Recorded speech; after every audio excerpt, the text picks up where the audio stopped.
আসলে এই মজমাটা কি প্রমাণ করে জানেন?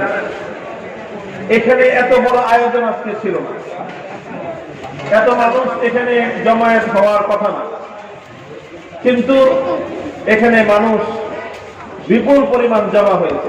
এটা শুধু আপনাদের এই ভৈরবের চিত্র না, এটা বাংলাদেশে এখন সব জায়গাতেই যে দ্বীনের নামে, কোরআনের নামে, ওলামায়ে কেরামের নামে যখন মানুষকে আহ্বান করা হচ্ছে, মানুষ সেখানে দল বেঁধে ছুটছে, মানুষকে বিভিন্নভাবে ব্যারিকেড দিয়ে ঢুকে দেওয়ার চেষ্টা করা হচ্ছে, মানুষ যেন আলেম ওলামাদের কাছে ভিড়তে না পারে, জনগণকে ওলামায়ে কেরামের কাছ থেকে বিচ্ছিন্ন করার নানা ধরনের পায়তারা চলছে। ষড়যন্ত্র যত বেশি চলছে, আমার দেশের মানুষ যেন তারা আরো বেশি উদ্দীপিত হয়ে, আরো বেশি হিম্মত নিয়ে সমস্ত বাধার প্রাচীরগুলো ডিঙ্গিয়ে তারা ওলামায়ে কেরামের মজমাগুলোর দিকে বাঁধ ভাঙ্গা জোয়ারের মধ্যে ছুটতেছে। তো আলহামদুলিল্লাহ, এটা একটা ভালো লক্ষণ, এটা একটা ভালো আভাস, এবং এর মাধ্যমে আলেম সমাজের প্রতি ঐতিহাসিক দায়িত্ব অর্পিত হয়।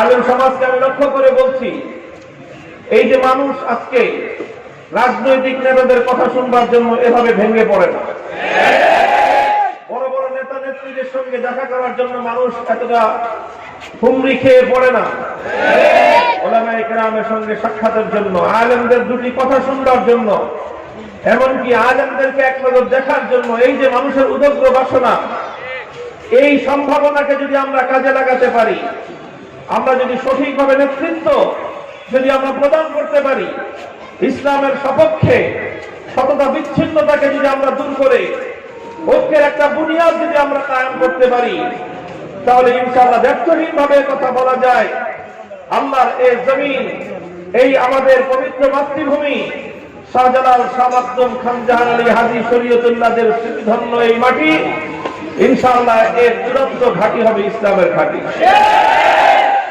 রুখে দেওয়ার সাধ্য ইনশাআল্লাহ কোন শক্তির হবে না। অনেক চেষ্টা তোমরা করতেছো, অনেক অপপ্রচার তোমরা চালাচ্ছ, তোমরা চাইছো মানুষের এই বাঁধ ভাঙ্গা জোয়ারের কথা যেন প্রচার না হতে পারে। গতকালকে আপনারা দেখেছেন, গতকালকে জুমার পর বাংলাদেশের টেকনাফ থেকে তেতুলিয়া পর্যন্ত কোটি কোটি মানুষ রাজপথে নেমে এসেছিল রাসূল আকরাম সাল্লাল্লাহু আলাইহি ওয়াসাল্লামের ইজ্জত এবং মর্যাদার সপক্ষে স্লোগান তুলবার জন্য। প্রথম আলো পত্রিকা একটা ছবি দিয়ে সেখানে ক্যাপশন লিখেছে, শত শত মানুষ, শত শত মানুষ নাকি বাইতুল মুকাররম থেকে মিছিল নিয়ে বের হয়েছে। একজনে ওখানে একটা প্রশ্ন লিখেছে, কয় হাজারে 100 হয়?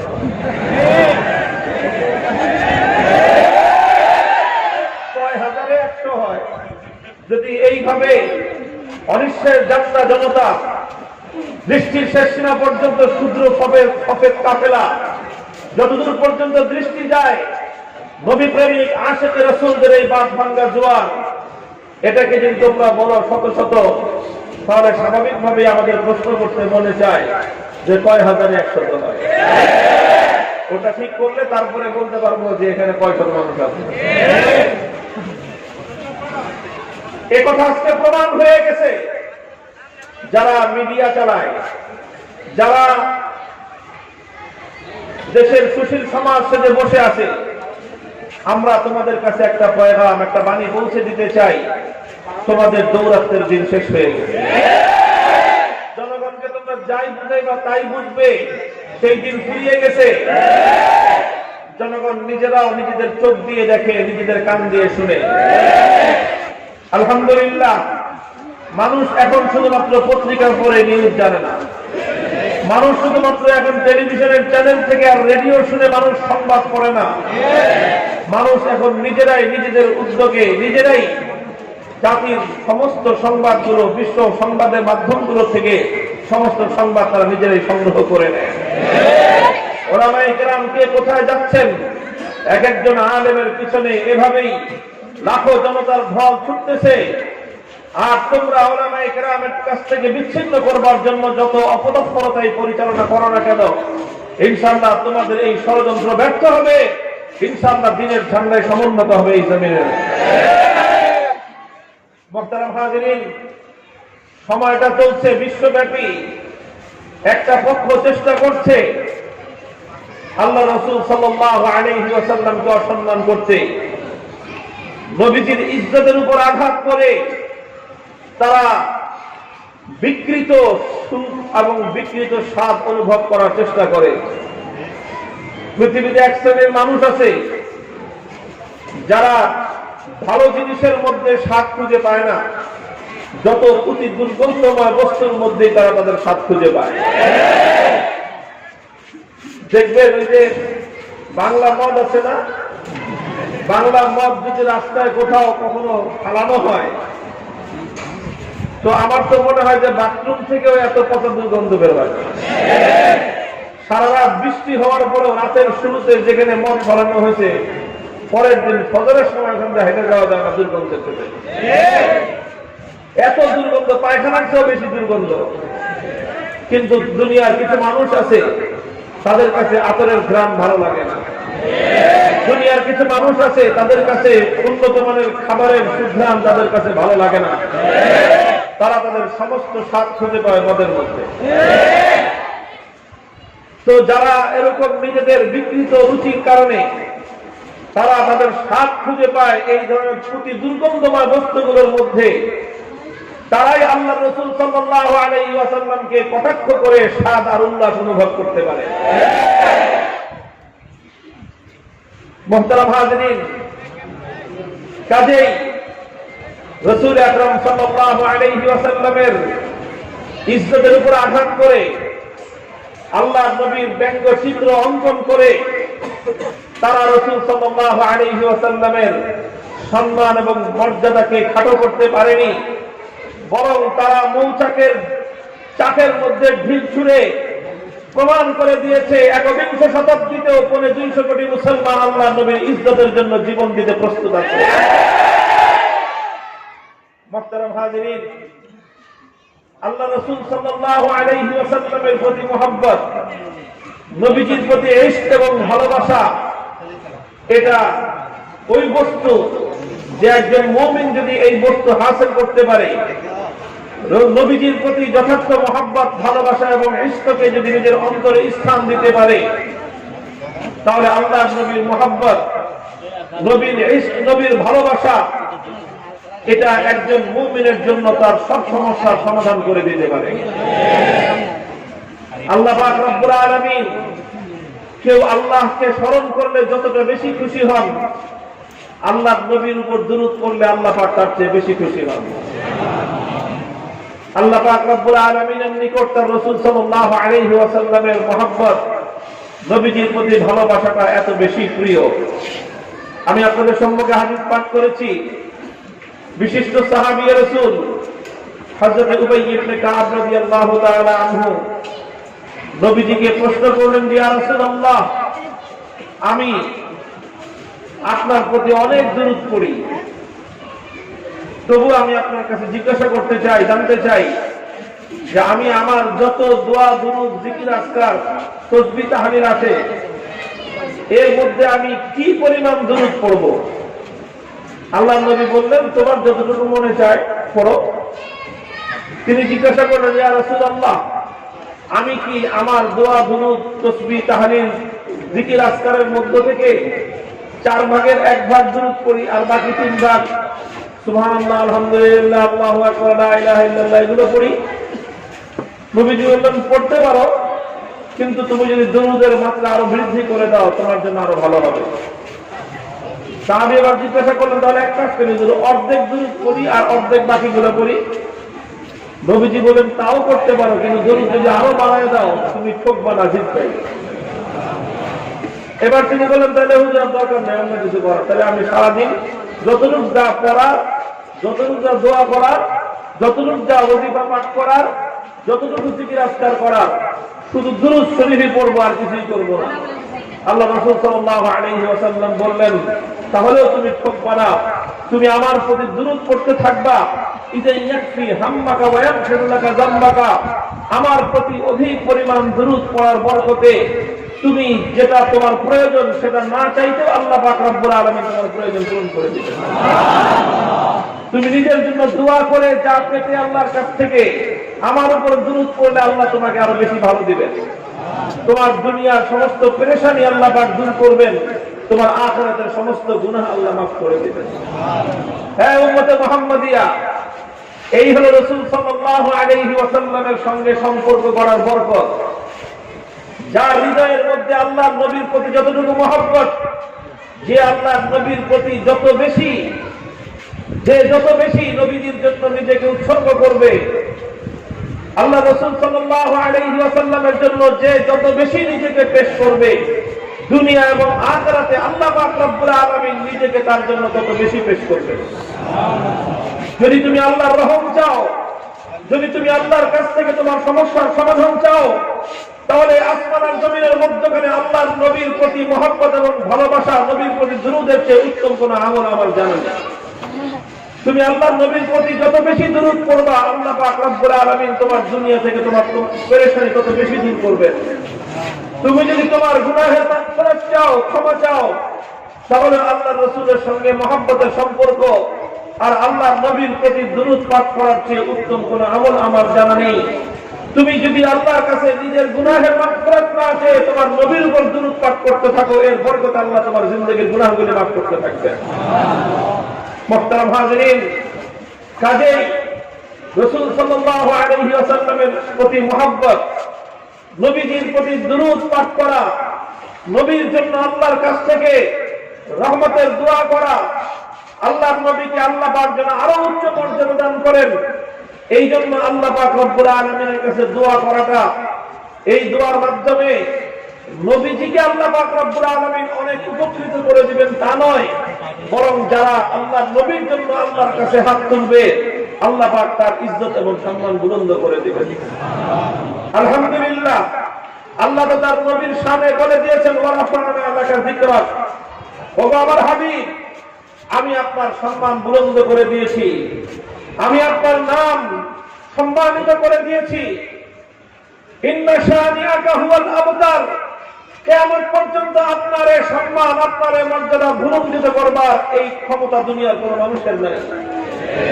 বরং আল্লাহ পাক এটাও বলে দিয়েছেন কোরআনে পাকের মধ্যে, ইন্না শানিআকা হুয়াল আবতার, আপনার দুশমন যে হবে, আপনার সঙ্গে যে দুশমনি করবে, হুয়াল আবতার, আমি আল্লাহ তাকে নির্বংশ করে দেব, আমি আল্লাহ তাকে নির্বংশ করে দিব।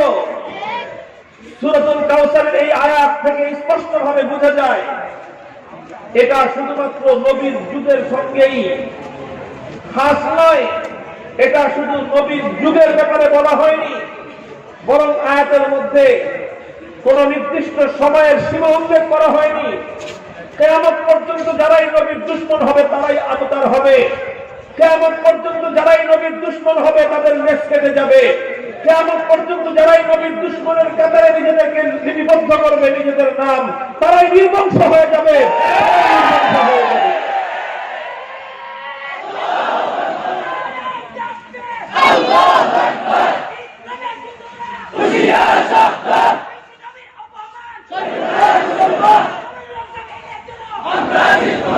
মুহতারাম হাজিরিন, আল্লাহ রাসূল সাল্লাল্লাহু আলাইহি ওয়াসাল্লামের উপর আঘাত করে, নবীজির ইজ্জত এবং সম্মানের উপর আক্রমণ করে, আমি যেভাবে বলেছিলাম যে মৌচাকের চাকের মধ্যে ঢিল ছড়া হয়েছে। দুনিয়ার উম্মতে মুসলিমা শান্ত ছিল, তারা নীরব ছিল, কিন্তু তাদের নবীর গায়ে আঘাত করে আজকে বিশ্বের অপশক্তি, ইসলাম বিরোধী শক্তি, তারা মুসলমানদের ঘুমের মধ্যে তারা ঢিল ছুঁড়ে ঘুমন্ত মুসলিম শারদুলদেরকে তারা জাগিয়ে তুলেছে। ইনশাআল্লাহ ওরা আল্লাহ নবীর ইজ্জতকে যত কলঙ্কিত করতে চায়, পৃথিবীর ইতিহাস প্রমাণ করে প্রতিটি ঘটনার মধ্য দিয়ে আল্লাহ পাক রব্বুল আলামিন তার নবীর শান এবং মানকে আরো বুলন্দ করে। আবু লাহাবরা চেষ্টা করেছিল মক্কার কুরাইশ এবং বেঈমানের দল চেষ্টা করেছিল আমার নবীর ইজ্জতকে ধুলোয় মিটিয়ে দিতে। তারা যত চেষ্টা করেছে, ওয়ামাকারু ওয়ামাকারাল্লাহ আল্লাহু খায়রুল মাকিরিন, তারা আল্লাহ নবীর ইজ্জতের উপর কালিমা লেপন করার চেষ্টা করেছে। তারা যত প্রচেষ্টা করেছে, আল্লাহ পাক তার নবীর ইজ্জত আরো বুলন্দ করেছেন। বিগত 1400 বছরের ইতিহাস এটাই, বিগত 1400 বছরের ইতিহাস এটাই।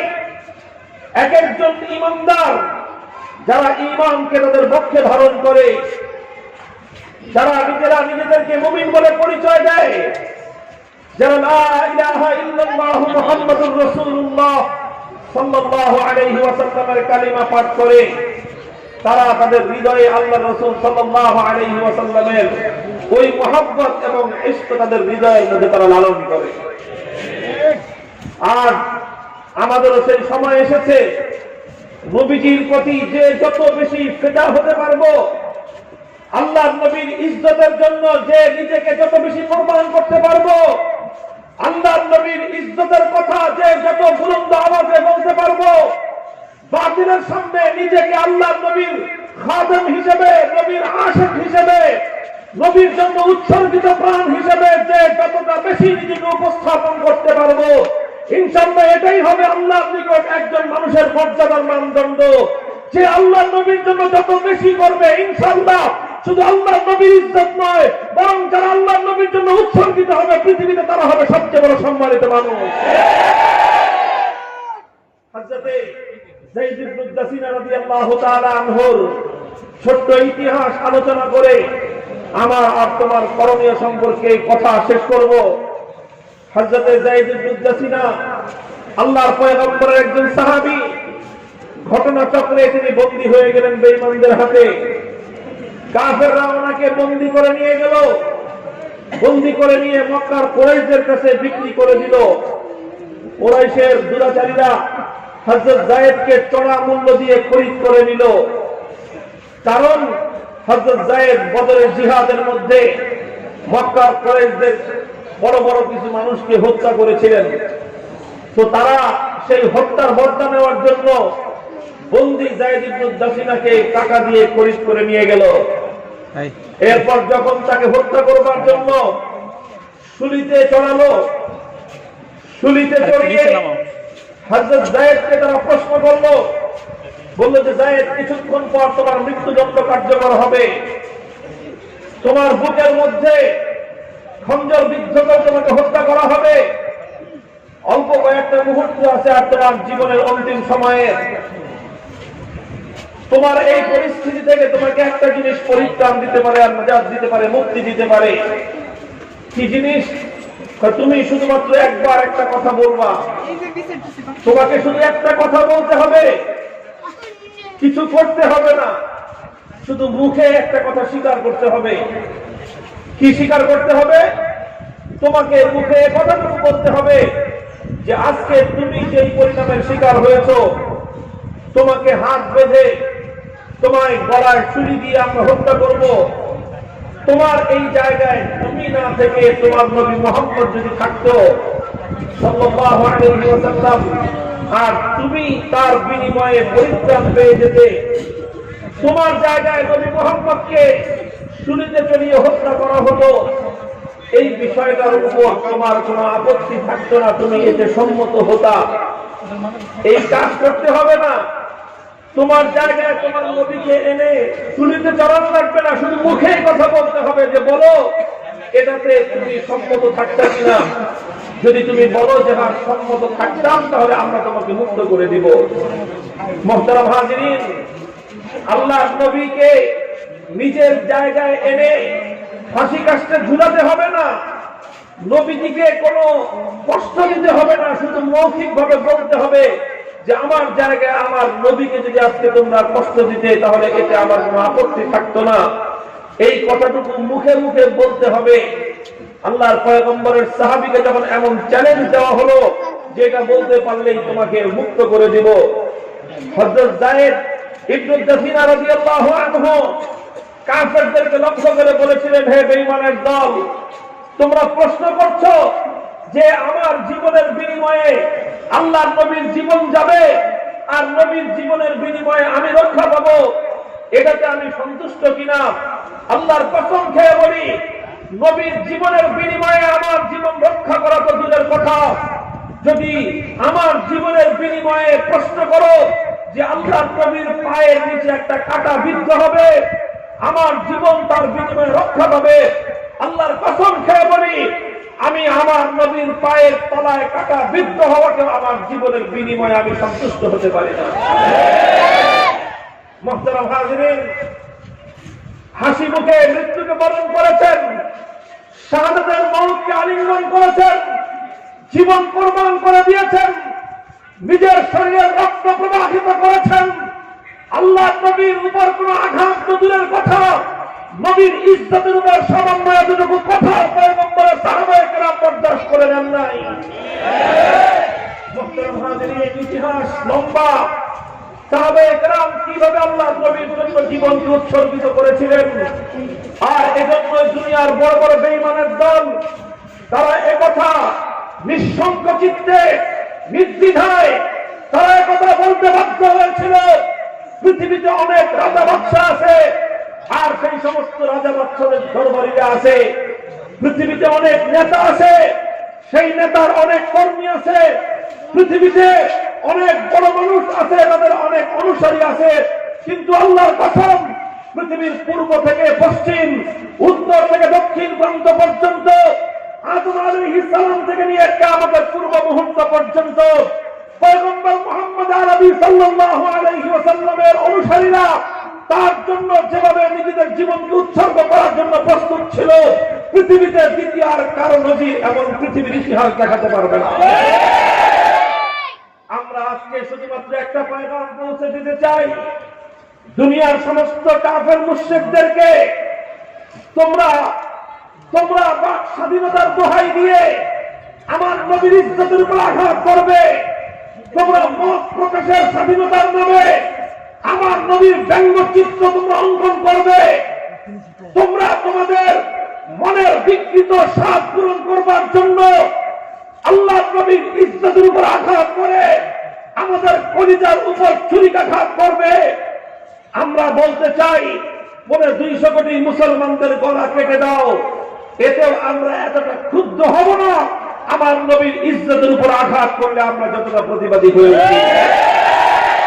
আমাদের গলার উপর দিয়ে ছুরি চালিয়ে দাও, আমাদের রক্ত দিয়ে আল্লাহর জমিনকে রঞ্জিত করে দাও, আমরা তোমাদের বিরুদ্ধে ততটা ক্ষিপ্ত হব না আমার নবীর ব্যঙ্গচিত্র অঙ্কন করলে আমরা যতটা ক্ষিপ্ত হই। বুকগুলোতে বুলেটের আঘাতে তোমরা ঝাপসা করে দাও, আমরা আমাদের বক্ষগুলোকে তোমাদের সামনে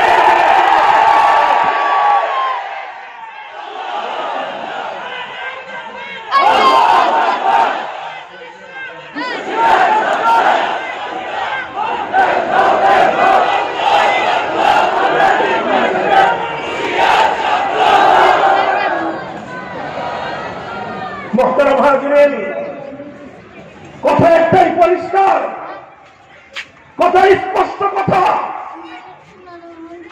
সেই আল্লাহর নবীর যুগ থেকে আজ পর্যন্ত চলমান ধারা হলেই নবীর ইজ্জতের উপর নবীর দুশমনরা যতই আঘাত করেছে, নবীর ইজ্জতকে আমার আল্লাহ ততই বুলন্দ করেছেন। ইনশাআল্লাহ 2020 সালের ফ্রান্সের অসভ্য এমানুয়েল ম্যাক্রন এবং তার দোসররা সারা দুনিয়াব্যাপী তাদের চালাচামুন্দাদেরকে নিয়ে আমার নবীর ইজ্জতের উপর আঘাত করে নবীর সম্মান ভুলে মেটাবার অপচেষ্টা করেছে। ইনশাআল্লাহ পরে 200 কোটি মুসলমান এই চ্যালেঞ্জটা আমরা গ্রহণ করেছি। এবার আমরা শুধুমাত্র নবীর ইজ্জত বুলন্দ নয়, নবীর আদর্শ বাস্তবায়ন করে ঘরে ফিরব।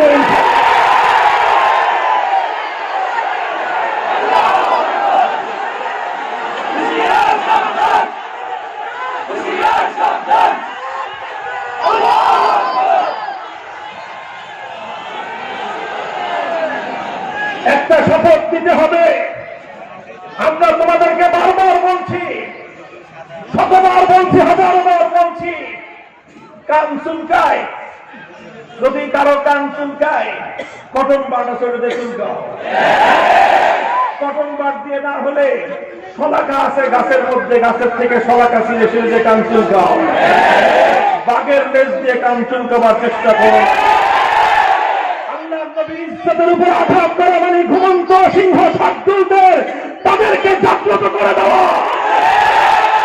হে উম্মতে মুহাম্মাদিয়া, আল্লাহর পয়গম্বরের ইজ্জত দিয়ে এবার যে ছিনিমিনি খেলা হয়েছে, এর জবাব হবে আমরা আমাদের মাতৃভূমিতে কোরআন সুন্নাহ মোতাবেক আল্লাহর পয়গম্বরের আদর্শ সমাজ কায়েম করব।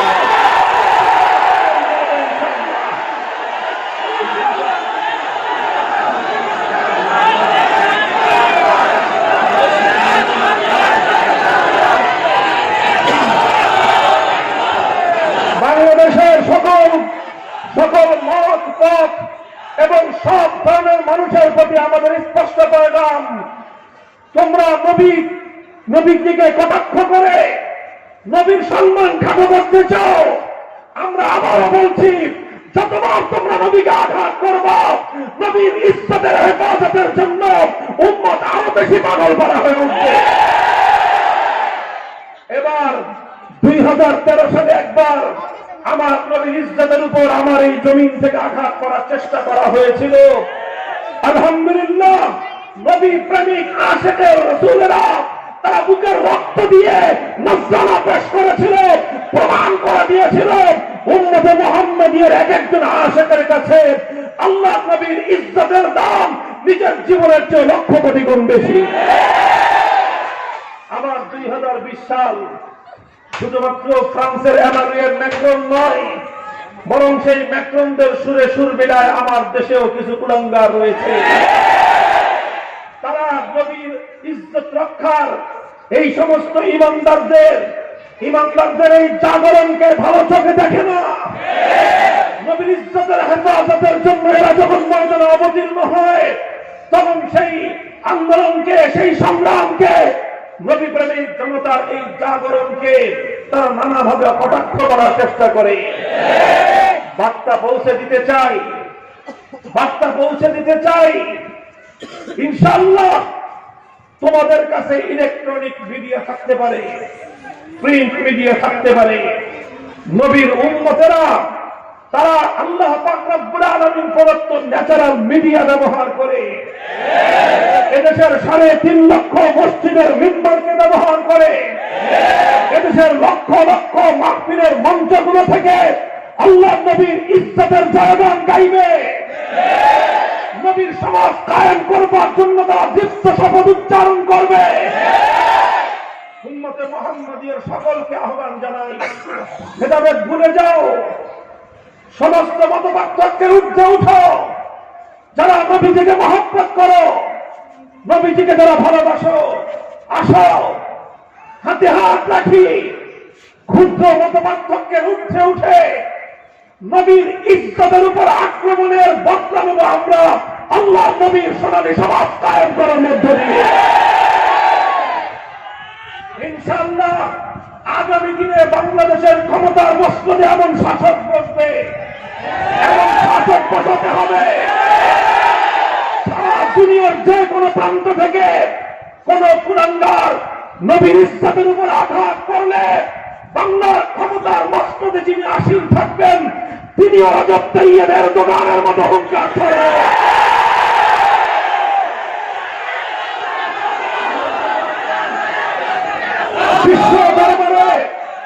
বিশ্ব দরবারে নবীর ইজ্জতের সপক্ষে উচ্চ কণ্ঠে কথা বলতে না পারলে 16 কোটি মুসলমানের নেতৃত্ব দেওয়ার অধিকার কাউকে দেওয়া হবে না।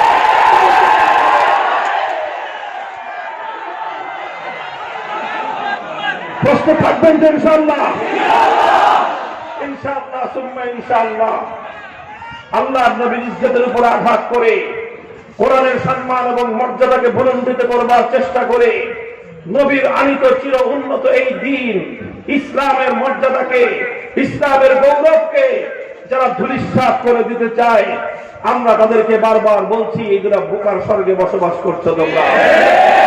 এর মাধ্যমে মুসলমানদের ঘুমন্ত চেতনাকে তোমরা জাগ্রত করে দাও। নবী প্রেমিকদের হৃদয়ের মধ্যে ভালোবাসা এবং প্রেমের আগুন জ্বালিয়ে দাও। অনেক উম্মত ছিল যারা ফ্রান্সের এই অকথ্য ঘৃণ্য নির্লজ্জ ব্যঙ্গচিত্র প্রদর্শন আগ পর্যন্ত তারা দিনদারি এতটা করতো না, দূরে দূরে থাকতো। যখনই তারা শুনেছে আমার নবীর ইজ্জতের উপর কুলাঙ্গাররা আঘাত করেছে, তার সূত্র ইমানের মধ্যে আঘাত লেগেছে, তার ঘুমন্ত নবীর প্রেম এবং ইশক জেগে উঠেছে, মুষ্টিবদ্ধ হাতে রাজপথে নেমে এসেছে। ইনশাআল্লাহ এর প্রতিটি স্লোগান, প্রতিটি উচ্চারণ আল্লাহর নবীর ইজ্জত বুলন্দ করবার জন্য যার কণ্ঠ যতটুকু ব্যবহার হয়েছে, যার মুষ্টিবদ্ধ হাত যতবার আরশের দিকে উত্তোলিত হয়েছে, আমি আশা করি প্রতিটি উচ্চারণের মাধ্যমে, প্রতিটি পদক্ষেপের মাধ্যমে, প্রতিটি হস্তক্ষেপের মাধ্যমে আল্লাহ পাকের নিকট তার মর্যাদা বুলন্দ হয়েছে। আমার নবী সেই জাত, আমার নবী আল্লাহ পাকের কাছে সেই মকবুল শখসিয়ত, আমার নবী সেই মহান সত্তা। নবীকে আল্লাহ পাক ইজ্জত বুলন্দ করেছেন। যে নবীর সঙ্গে মুহাব্বতের সম্পর্ক কায়েম করবে আল্লাহ পাক তারও ইজ্জত বুলন্দ করবেন। নবীর জন্য যে নিজেকে কোরবান করবে আল্লাহ পাক রব্বুল আলামিন দুনিয়া এবং আখিরাতে তাকেও আল্লাহ পাক অনেক বড় উচ্চ সম্মান করবেন। প্রস্তুত থাকবেন তো ইনশাআল্লাহ? হিসাব তো হলো এই, তোরা যদি একটা আঘাত করিস আমরা নবীর দুটি সুন্নত সমাজের মধ্যে জিন্দা করব। দুইটা আঘাত করবি নবীর 8টা সুন্নত সমাজে জিন্দা হবে। নবীর সম্মান ভুলণ্ঠিত করার চেষ্টা করবি, আমরা সমাজ এবং রাষ্ট্র ব্যবস্থায় আল্লাহ নবীর প্রবর্তিত সেই মদিনার সমাজ কায়েম করবার জন্য আমরা দৃঢ় প্রত্যয়ী হব ইনশাআল্লাহ। এভাবে যদি আমরা ঐক্যবদ্ধভাবে পরিকল্পিতভাবে সামনে অগ্রসর হতে পারি, আমি আবারও বলছি প্রাথমিক লক্ষ্য আর টার্গেট হলো আমাদের এই মুসলিম সমাজ ব্যবস্থায় মুসলিম জাতির নেতৃত্বের আসনে এমন কেউ বসতে হবে আগামী দিনে বিশ্বব্যাপী এই সকল অসভ্যতার বিরুদ্ধে যারা নিরবতার ভূমিকা পালন করবে না। আল্লাহর পয়গম্বরকে গালি দেওয়া হলে বাংলার এই প্রান্ত থেকে এখানকার ক্ষমতার মস্তরে যারা বসে থাকবেন তাদের কণ্ঠে সর্বপ্রথম প্রতিবাদের ভাষা আমরা শুনতে চাই। বলবে অর্থনীতিতে ধস নামবে, ইউরোপীয় ইউনিয়নের সাথে সম্পর্ক ছিন্ন হবে। তোমরা বলবে যে সেই উন্নত রাষ্ট্রগুলোর ওদের এই অসভ্যতার প্রতিবাদ করতে গেলে ওরা আমাদেরকে অনুদান দেওয়া বন্ধ করে দিবে। আমরা আমাদের শাসক বর্গকে বলে দিতে চাই, নবীর ইজ্জত বিক্রি করে পেট পুরবার মতো ওই কুলাঙ্গার সন্তান আমরা না। নবীর ইজ্জতের প্রশ্নে কোনো আপোষ নাই। ফ্রান্সের সঙ্গে কূটনৈতিক সম্পর্ক ছিন্ন করেন, এর জন্য যদি ইউরোপীয় ইউনিয়ন আমাদের উপর কোন অবরোধ আরোপ করতে চায়, ইউরোপীয় ইউনিয়নকে বৃদ্ধাঙ্গুলি প্রদর্শন করেন। ধস নামে আমরা পেটে পাথর বেঁধে জীবন ধারণ করব। 3 বেলার পরিবর্তে 1 বেলা করে আমরা আহার গ্রহণ করব। আহার গ্রহণ করতে না পারি নবীর ইজ্জত পক্ষে ধারণ করে জীবন দেওয়াকে নিজেদের জন্য গৌরব করা।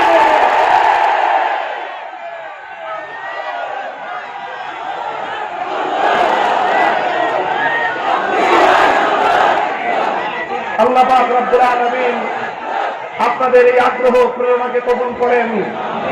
উম্মতের হৃদয়ে যেই আঘাত আনা হয়েছে আল্লাহ পাক রব্বুল আলামিন উম্মতে মুহাম্মদিয়াকে তাদের নবী তাদের রাসূলের এই সম্মান এবং মর্যাদাকে রক্ষা করবার জন্য এভাবেই সামনের দিনে বলিষ্ঠ পদক্ষেপে অগ্রসর হওয়ার তৌফিক দান করেন।